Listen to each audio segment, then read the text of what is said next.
Why do they want to rule the world? These people about whom the Quran has prohibited us from maintaining friendly ties. Russia and China are making efforts to seek to dismantle this unjust world order. Why? Why do they want to rule the world? Why are they hell-bent on preserving their rule by the hook or by the crook, even if it is to risk nuclear war with Russia and China? About 12 years ago, by Allah's grace, I was able to write Jerusalem in the Quran. And in that book, which introduced Islamic eschatology really, I analyzed and explained and interpreted hadith of the Prophet ﷺ to the effect that history was going to witness 3 successive efforts at ruling the world on the part of this alliance. The first was Pax Britannica, when an obscure island off the coast of Europe that Napoleon contemptuously dismissed as a nation of shopkeepers.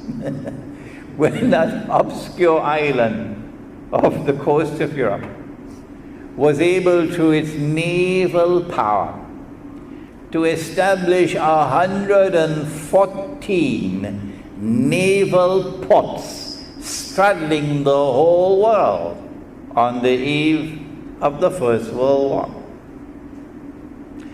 Pax Britannica is a misnomer because there was no peace in it. It's not Pax, it was war, barbaric war, by a, excuse the term, white man, meaning white European, who felt that he had a messianic mission to civilize Dr. Chandra Muzaffar and Imran Hussain. Pax Britannica, or Britain as a ruling state, did not mean that Britain had to rule every square inch of the earth. No. A ruling state is one whose power, political and economic power and dominion over the world was such that it could not be challenged by any rival or combination of rivals in the world. That made you a ruling state. And then came the second ruling state, part of our Islamic eschatology, when the United States of America replaced Britain and demolished Britain as a ruling state. That's what Bretton Woods was about. Bretton Woods meant Britain couldn't rule the world anymore. The United States of America then gave to the world Pax Americana. And it is this Pax Americana which is now collapsing. What comes after that? According to the hadith and my interpretation of the hadith in my book Jerusalem in the Quran, it is Pax Judaica. All along from the very beginning they were telling a lie when they said that all that we want to do, and the USSR was happy to sing that song as well. All that we wanted to do was to give to the Jews a home where they could live, a home. And that's why they created Israel. But that was a lie. They never created Israel to provide a home for the Jews. They created Israel so that one day Israel could rule the world.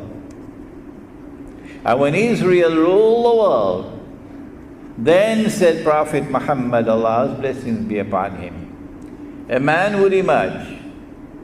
The Prophet described him. He said he would be a Jew. He said that he would be a young man. He said that he will be powerfully built and he'd have curls. And I always thought it was curly hair, until an Egyptian said to me, "No, Imran, you're wrong. It's not curly hair, it's the curls that the Orthodox Jews have at the sides of their faces." He would have those curls, said the Prophet. And he would rule the world from Jerusalem and declare that I am the Messiah. And this brings us to eschatology. Christian eschatology says that the Messiah was Jesus, the son of Mary, and that he came and that he will come back. Islamic eschatology says that the Messiah was Jesus, the son of Mary, and that he came and that he would come back. But Jewish eschatology says that the Messiah never came. The Messiah is still to come. He could not have been the Messiah because, وَنَعُوذُ بِاللَّهِ مِنْ هَذَا, he's a bastard. And a bastard cannot be the Messiah. And so they're waiting for the Messiah to come. And that's why Israel wants to rule the world.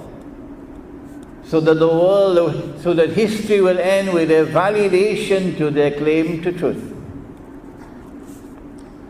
And Prophet Muhammad said that Allah sent someone who will impersonate the Messiah, and he will be Dajjal, the false Messiah. And this is why they want to continue to rule the world, even if they have to provoke world war, which will be nuclear war as never before explained in history.